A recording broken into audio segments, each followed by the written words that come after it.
Good morning, guys. Joe Simons, like diamonds. I am on vacation down here in the Panhandle, Perdido Key, in Florida. There, right near the Florida-Alabama line, and we're here for a massive family reunion. About 93 of us, if you can believe it, all showing up. And so, because of that, I want to do a replay, and this one is a really special one. It was the first podcast where we featured Chris McAlister, who's an author and a speaker and man, just an overall amazing person and someone I could say that has literally changed my life for the better. And we recently hired him to do a couple different speaking engagements for all of our teammates here at Salt Strong.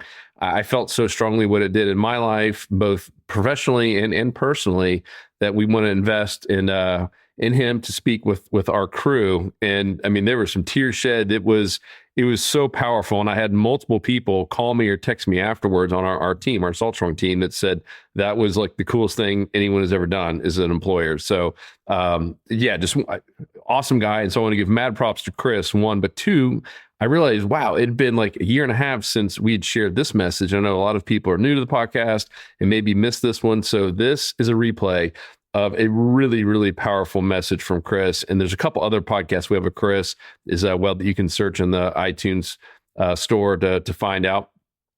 Chris McAlister is his name, and Sight Shift is his company. Figure That Shift Out was the first book. But here's myself and Chris, and I hope you guys have an amazing week.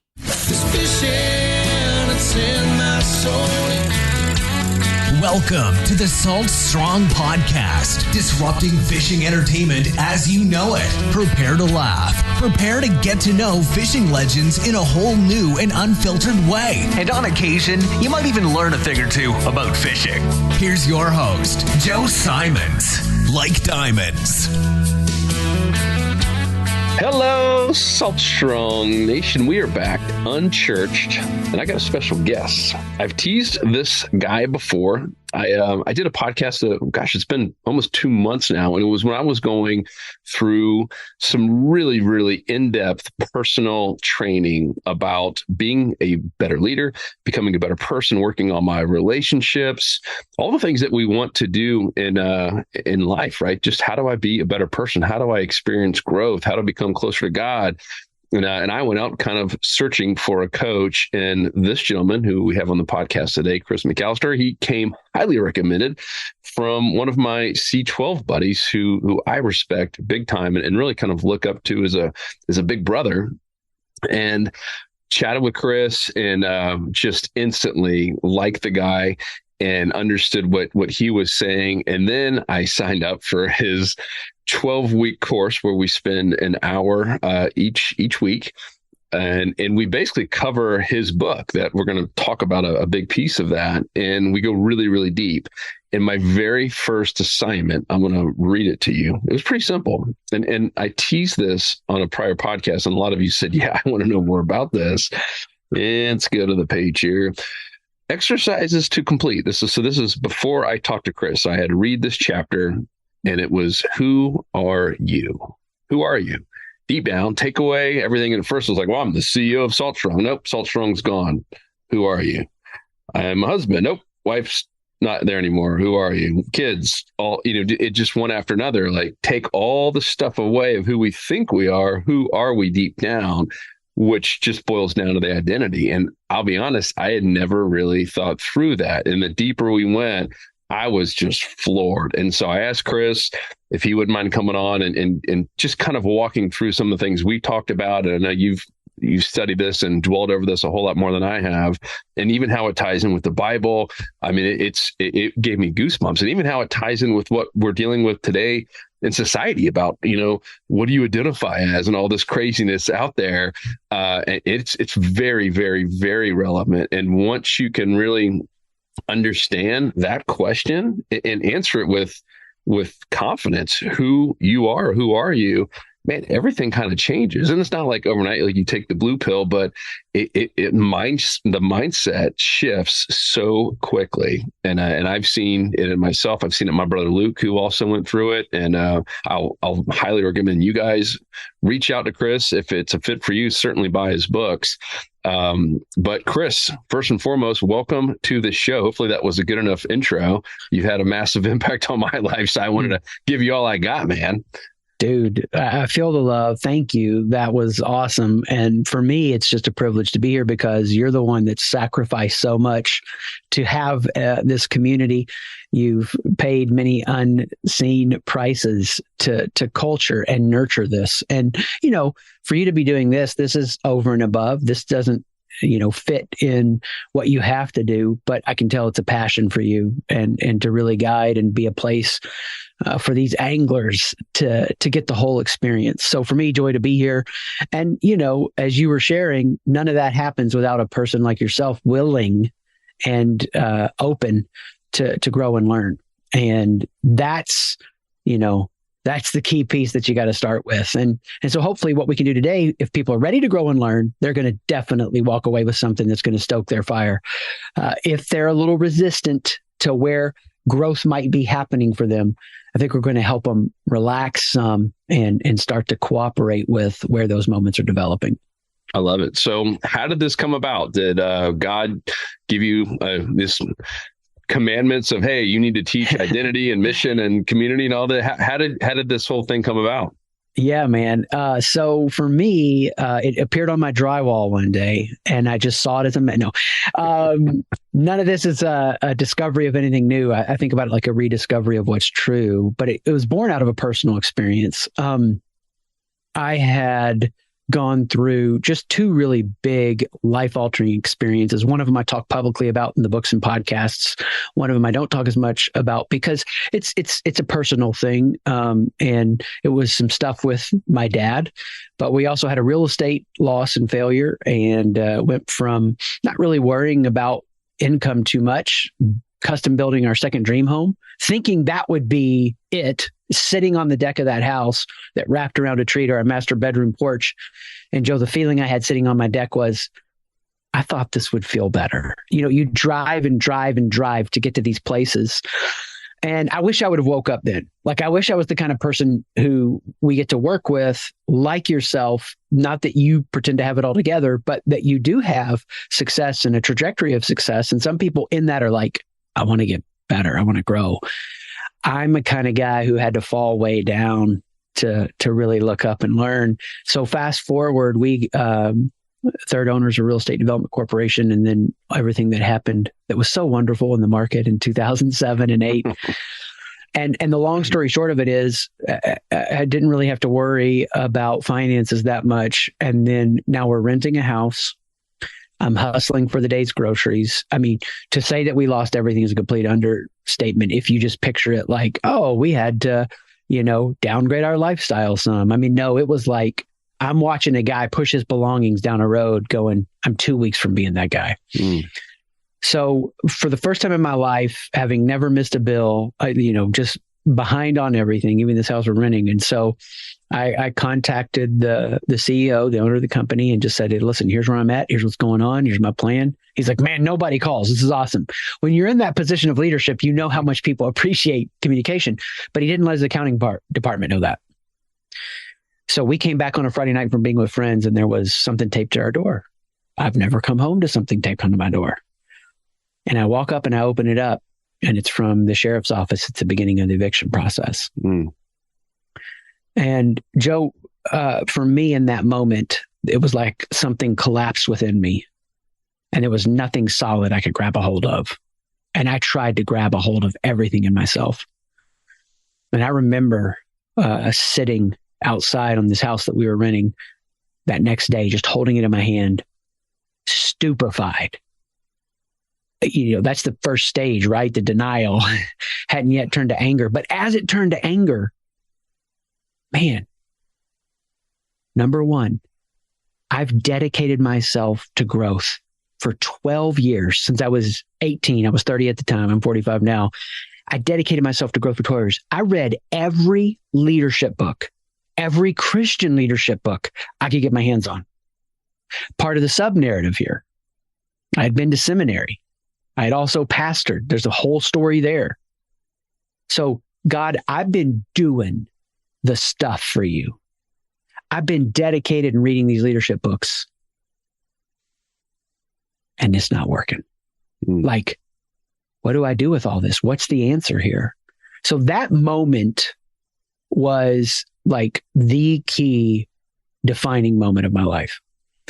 Because while I was sitting there, it felt like lightning struck my brain. And it wasn't like a psychotic break from reality, but it was an experience where I started going down this path, and I think I was being guided to think out this process. Okay, if I keep us in this house, do I feel better about myself? If we get kicked out, do I feel worse about myself? And what started to shift for me is I could experience my mind, myself, in two dimensions: who I am and what I do. And what if, whether it goes great or terrible in the what I do, the circumstances, what if none of that takes away from or adds to who I am? And I have not gotten over that moment since. Man, so to clarify this, the who I am, right, is different than the what I do or who I serve, et cetera. And it goes back to what I said earlier when I did the intro.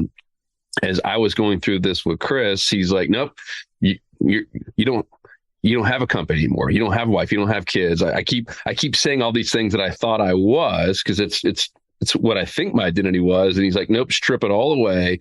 Who are you? And if you are or aren't the CEO of Salt Strong, does God love you any more or less? And yeah, I remember you asked that question, and I was like, no. And I mean, and that's mind blowing to a lot of people, right? Because so many of us, and you hear stories, and maybe you've been through this as a listener, where you had something you were so attached to, and this could be as small as something like an item or a house, or it could be as big as losing a loved one or a child, and all of a sudden you're attached to that person or that thing, and all of a sudden it goes away, and you feel like now you're no longer loved, you're no longer worthy, that the whole world's falling apart. And I've been through that multiple times in my life. And even with anxiety, I just assume, man, I'm not worthy. Everyone must hate me because I can't do these things. And I was always full of fear and anxiety. And I really, really just kind of hated myself. And after going through this, like looking back on my life, it was really, really eye opening. So to talk about what happened next, what was the next big aha, and how did it all come together into a not only a book, but something that you've now trained thousands of people on? Yeah, well, it surfaced out of my own need, my own insecurity. I just started seeing how everything I was defining by who I am through what I do. So, we don't want to ask anybody ever to like have to think about their identity, something bad happening to people they love necessarily, but it's just like if the role isn't there, right? And that's the thing that's so powerful. So I was interacting with my wife, and I'm in this moment where I'm hustling for the day's groceries. I was substitute teaching just to try to like get cash in the door and starting to rebuild a life. And she didn't mean it in any kind of pressuring way. She's just dreaming about the future. But we're sitting catching up one day. She's like, we need to refresh the paint in here. And then what started to happen in me because of all of the struggle and the pain, she's just saying some comment off in the future. I hear it like this: man, you suck. You're not taking care of us. You're not getting it done. Can I really count on you? And we're all hearing it particular to our own struggle with how we conceive of or build who we are. We call it identity. And we're all hearing it a certain way. And I was hearing it through the lens of like, yeah, you better earn your worth by what you do. And a lot of the people that, I tend to coach one-on-one are like that. So we're constantly comparing ourselves. We're like, well, there's, I tend to work with CEOs. And so that CEO is at this level and they're at this level. So I'm better than them, but worse than them. And they're not actively like would state this. They don't really want to say, wow, this is who I am and I consciously own it, but it's a felt comparison. It's a felt reality. So I just started noticing these insecurities. And I remember when my wife brought this thing up about the paint, we all have a tendency when we feel insecure, we either diminish or try too hard. And I'm the kind of guy who's going to try too hard. We call it proving. So I start to want to prove to her, do you know what I'm doing? And I'm ready to have a fight. I'm ready to punch in missile codes because I've perceived she's done the same, even though she hasn't. She's not attacking me, but I hear it and feel it as an attack. And so I stepped into our hallway bathroom and just trying to get a moment and it, another lightning bolt moment. It was like, oh my gosh, Joe, it's not about the paint. It's about identity. Mm. Now, when we use the term identity, we're going to anchor this biblically. We need to understand a concept. And so right now in the culture, and I'll pause after I make this culture comment and see if there's anything you want to go to, and then we can go straight to the biblical anchoring. Right now in the culture, when I use the term identity, I mean, I've been teaching this for 14 years, very different than if I used the word identity 7 years ago, 5 years ago. Yeah. Like we're so confused right now. And I love like kind of quoting from other places because sometimes it can help others hear it from a voice they pay attention to. So Maya Angelou, the poet, says, I'm Black, I'm Samoan, I'm African, I'm a woman. I'm all of these, but none of these is all of me. In other words, some of me, S-O-M-E, is not the sum of me, S-U-M. Mm. So what we've done, because we've lost our way with this, societies used to be built around identity transformations, identity shifts. You were a boy, now you're a man, you go through this ritual, all these rituals, right? What we've done now is created a society that either on the extreme right calcifies and becomes very rigid around one identity marker that they prize above all others. Well, I'm this and none of you all are, so away with you. And on the extreme left, we obsess over whichever part of who we are feels least validated. And we make that part all of who we are. Hmm. And neither one is experiencing the depth of what the whole biblical message is about, which we'll get into that in a second. So for me, it was just starting to see my own insecurities and going, it's not about the paint. It's not about how big the company is this year. It's not about blank, blank, blank, blank, blank, how many fish I caught. It's about what's happening on the inside, how I perceive my identity. So essentially both sides are either, when you talked about left and right, are proving or hiding, right? It's the two things that we all tend to do when we feel like our identity is being challenged. And I'll give you some examples because Chris would challenge me at the beginning of every one of our calls. He's like, all right, Joe, before we begin, tell me about a time that you were either proving or hiding. And I'll just tell you guys what really two of my really 80% of my fears come in these two things. And one was the fear of like a lack of performance and fear of being replaced. And I had a similar situation, with my wife, and, she was commenting that I'm not helpful enough and she's doing 80% of the work to get we have 3 young kids and it is a lot of work to get them ready. And I feel like I am doing a lot. And so it was in the evening and she was helping get Savannah down, and Savannah's room is kind of catty corner to our kitchen, and I'm putting the dishes up, and instead of just doing it, and being done with it, I'm almost done, and she still doesn't come back in. I'm slowing down, like purposely, just to help myself feel better. I was proving, right? Even though it meant nothing. I wasn't anymore. God didn't love me any more or less, and neither did she by doing the dishes one night. So, Chris, no lie, towards the end, I'm like, she still doesn't come back in for putting Savannah down. So I'm like clanking the dishes even harder, just so she hears that I'm doing it, just because it was going to build me up. It was me proving, and these are small little examples, and we all do them all the time. Most of us not aware of it, right? And so for me, one of the biggest things was just the awareness of all the little times that we prove and hide. And I see it with our team members and even in my family on just small things. And Man, to me, that was it was monumental to have that awareness. And then I think what you're about to share here in the Bible, I believe it was in Luke. I mean, that part was just like, whoa, because I've read that before multiple times in my life. I've heard the story, and I never really put it all together with the identity. And that was just mind blowing. So do you mind sharing a little bit more on that? No, I'd love to. This is for me such a joy to be here and hang out with you and talk about this. Because if people can grab the big idea and see its application in the small moments, like you're saying, it's like the Song of Solomon poem, catch for us the little foxes before they spoil the vineyards. You're catching the little foxes, right? Same that you would do with your business as a leader in your personal life, whatever. The little habits that keep you from being the best angler you can be. Catch the little things, the big things take care of themselves. So for me, all this was happening, this insight, and I was driving a friend's car. He had let me borrow it, my neighbor, because again, we're at the complete bottom. Like I sold a car and it's just all the hard stuff you do. And I was shifting through these gears, and my mind went back to when I was 16 years old, driving my first stick shift.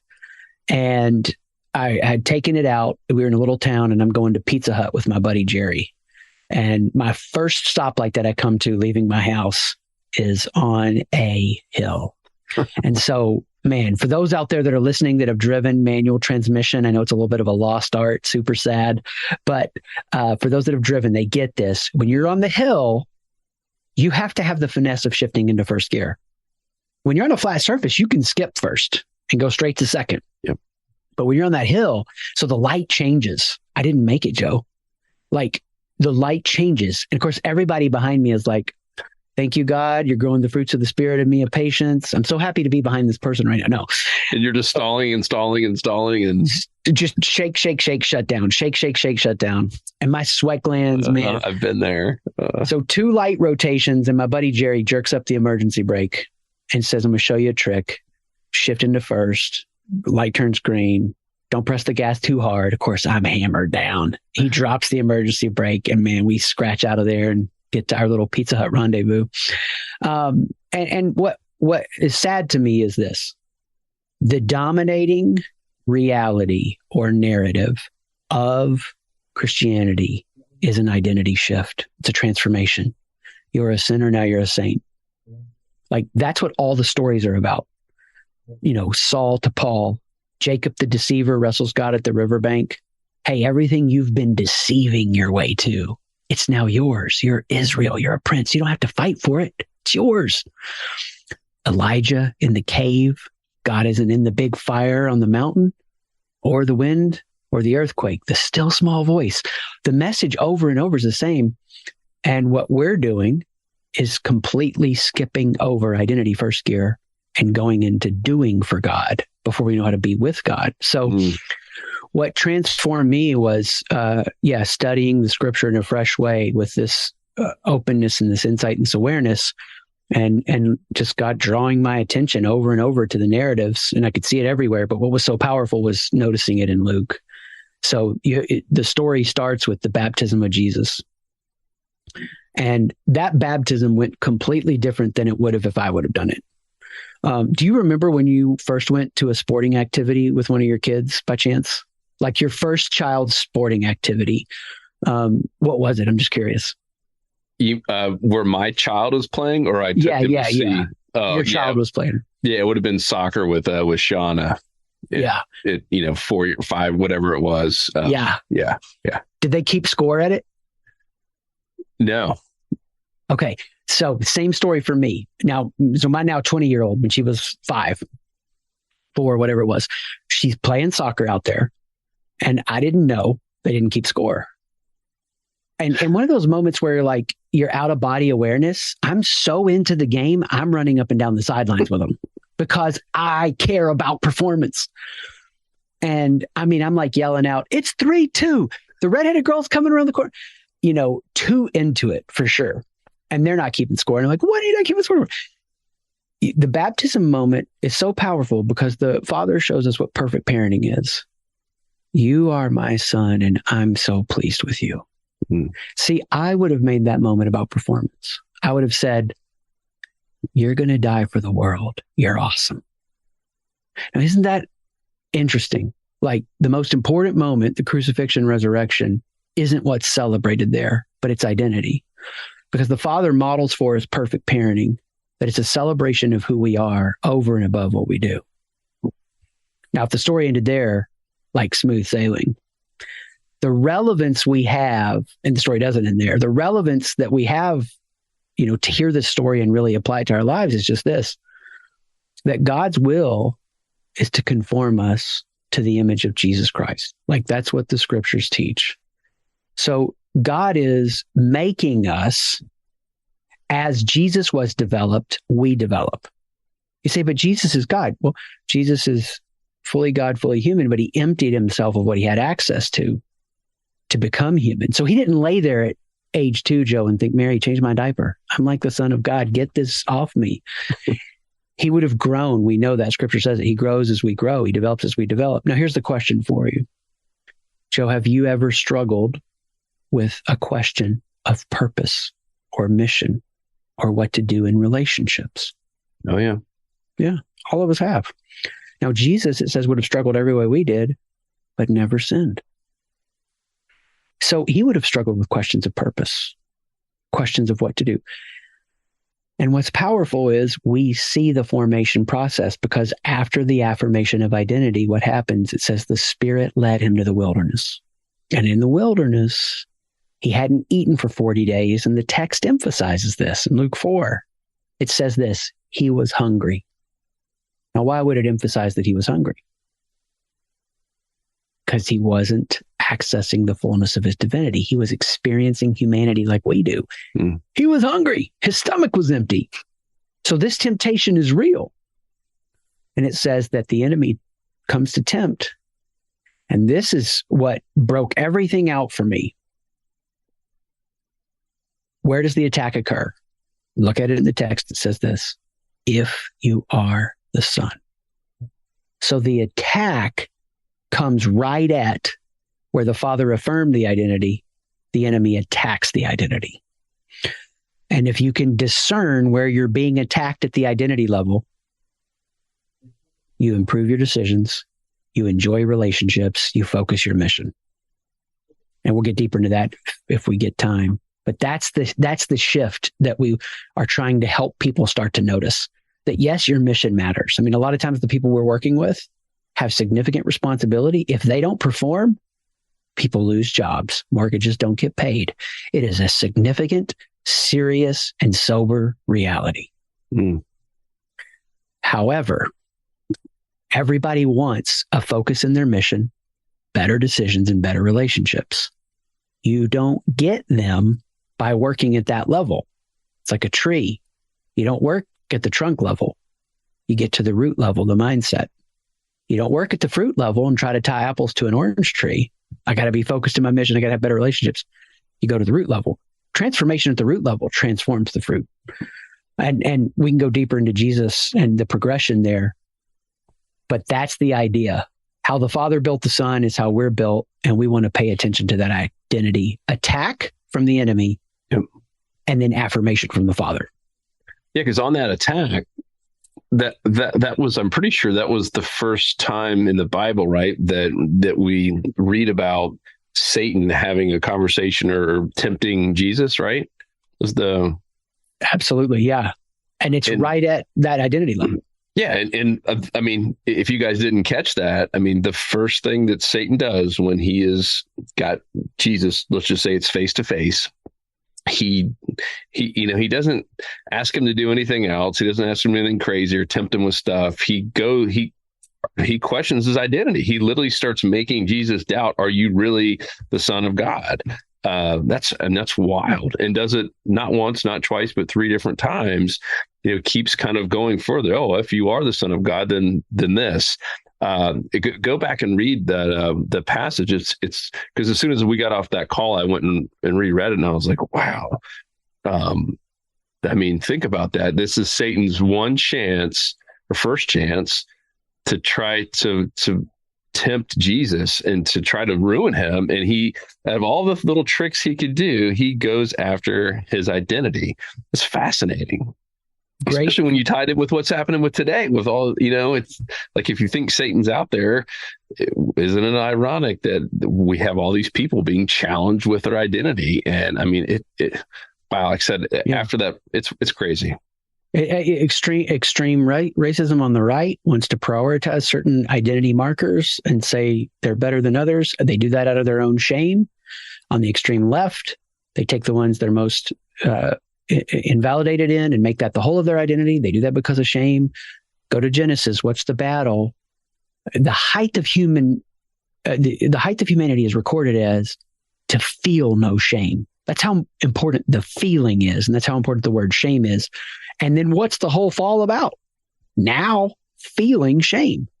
So our whole journey is about becoming free of shame. And you look at the first temptation, because you were talking about the dishes, the attack comes on identity, but it's anchored in the smallest of moments, like dishes. Like the enemy says to Jesus, if you are the Son, turn this stone to bread. So just the simplest of things here, right? Because he's hungry, that would be a temptation. And then how does Jesus respond? And you see this in some of the other, in the story, in the subnote, in other gospel, but man doesn't live on bread alone, but on every word that comes from the mouth of God. In other words, I'm not defined by what I do, turning the stone to bread. I'm defined by who the Father says I am. That shift, when that takes hold of you, and the other two temptations have elements of proving and hiding in them and goes deeper. But when that shift takes place in you, that you learn how to position yourself to receive what the Father is giving you, rather than you trying to get it through what you do and through your relationships. Do people like me? Am I doing a good job?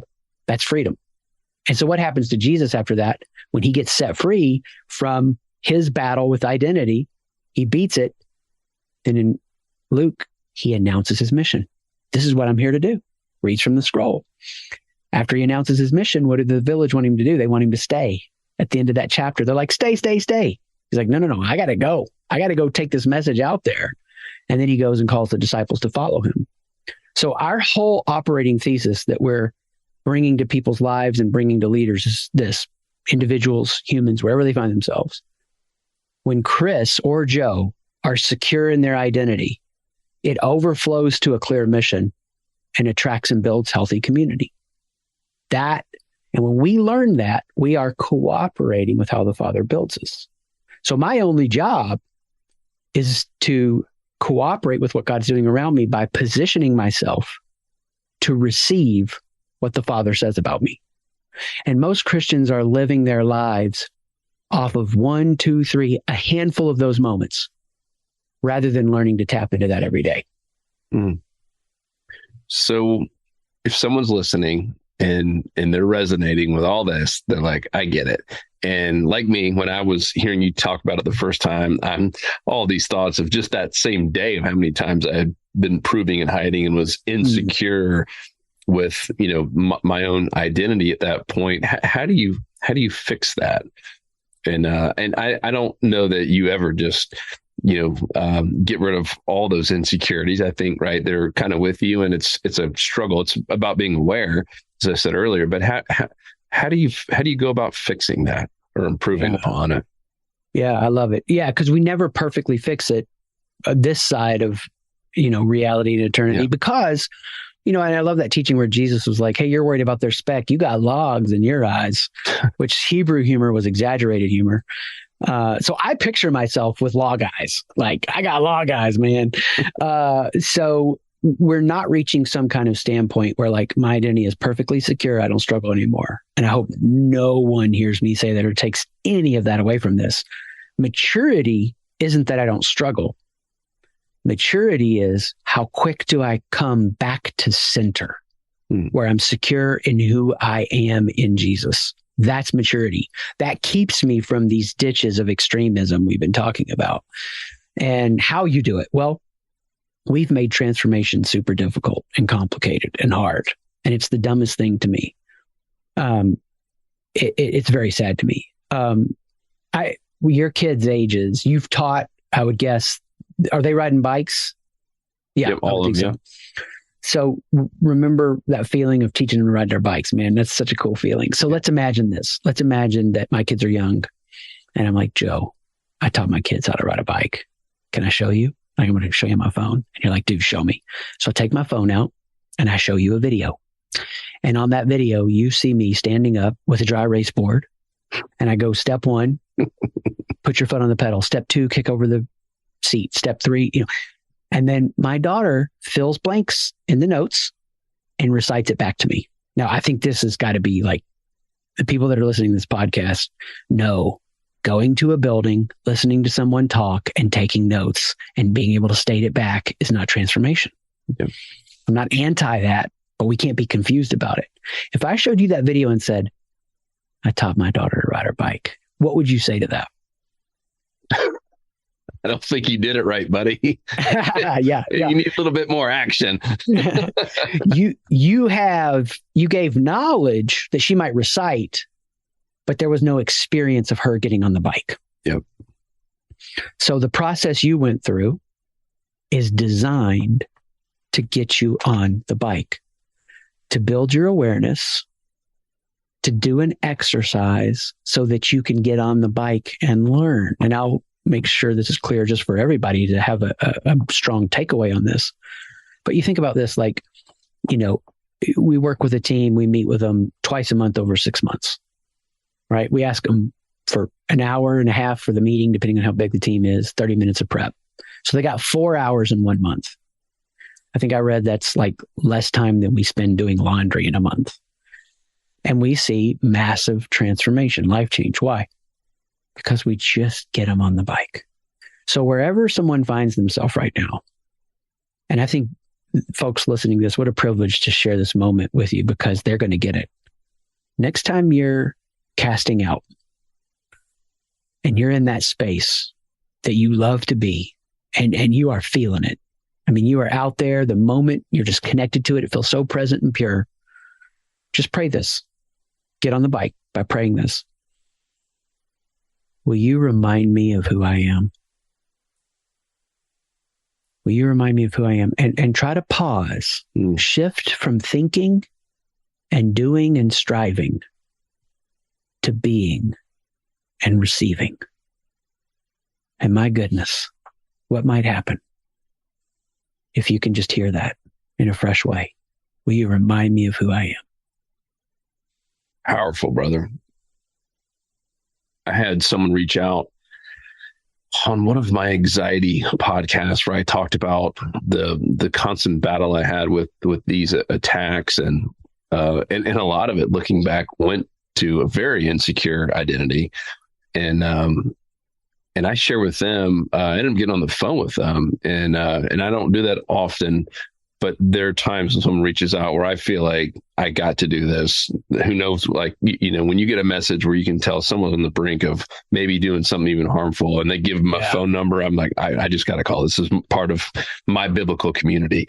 And I just share with them the 3 things, and it's helped me. And I'll just share it in case this resonates with you. But I was like, anytime that you're feeling like that, and I've used this personally in really the last few months, I always just say I am loved, because I think a lot of it goes back to love, and regardless of what happened with your parents or a relationship, a lot of stuff goes back to love, and Jesus is love. And so it's like, I am loved, and I am worthy, and I'm the Son of God. And I say those 3 things, and I don't know, something magical. And I challenge a person because they're like, they did it and they're like, I don't really feel much. And I was like, say it 30 times in a row and see what happens. Yeah. And I ended up texting back and forth like, man, I definitely feel different. And when you have to at some point have some faith and believe it. You can't just, like you said, just write it on a chalkboard and just say, all right, I did my 30 for the day.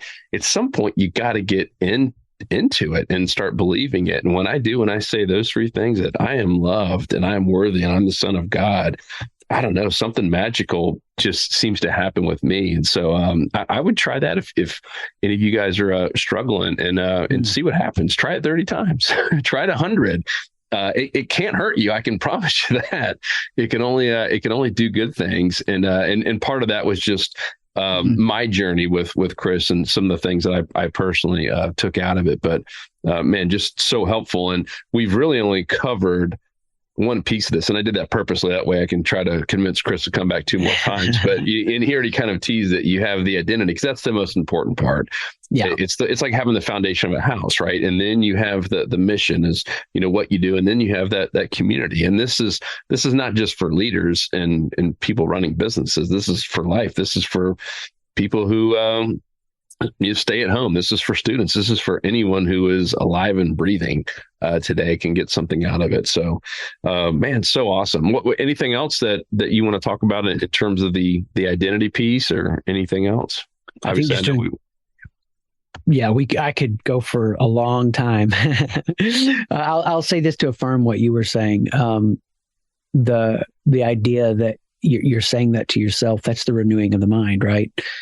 And I've done a lot of research around the neuroscience of, renewing of the mind. Nothing is as powerful as the transformation of story for how Scripture roots out rot in the mindset.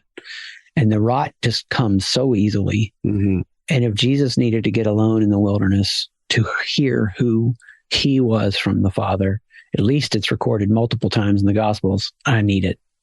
I need it a lot. And what a powerful frame you've given them with those 3 statements.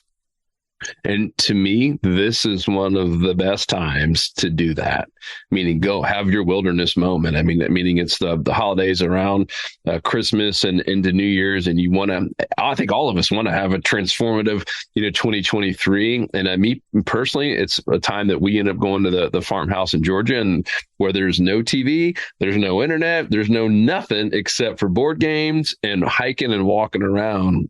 And one of the things I do, and this has been going on for 13 years now, and it seems like it's a renewing time for me. And I did a whole podcast. If some of you have been around for a while, remember I did a podcast while I was out there, and I just go out on a walk by myself and I listen. I ask those same questions, and I'm telling you, I get something new every single year.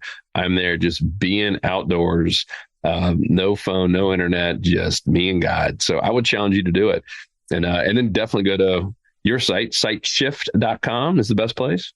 Yeah, SIGHTshift.com. We've got different pathways depending on where people find themselves, leaders, like you said, all humans.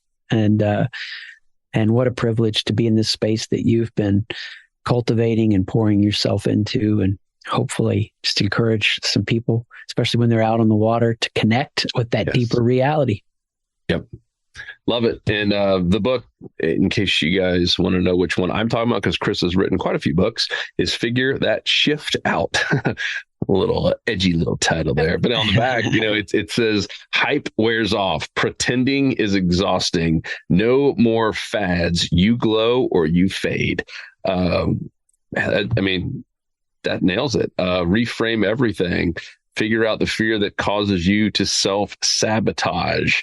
Relax. Become confident in the most difficult of relationships. Grow your most important relationships. These are all things that I'm pretty sure if you made it this far, you probably want to work on just like me. So definitely go to siteshift.com, buy his books, and then let me know if you love this one, because I need to have enough feedback to bring Chris back on. So either you can do it in the comments section. I know a lot of you seem to love emailing me, which I am completely fine with, which is why I leave my private email at the very end. So joe@saltstrong.com. If you made it this far, then you've earned the right, and you have one certificate to email me anything that you want. And as you know, I always read them, and I try to get back to every single person who emails me about Unchurched. If there's a prayer request, if there's a question from this podcast or something you want to go deep into, let me know. If you want Chris to come back and talk a little bit more about mission or something else, let us know. I would love to hear from you. Chris, thank you so much for your time. I know you're a busy man, and Merry Christmas and Happy New Year's and all that great stuff, my friend. You too, buddy. Thank you so much for letting me be here with you. Yep. Thank you, guys. Love you all. And I will talk to you on the next episode. 'Cause fishing, it's in my soul.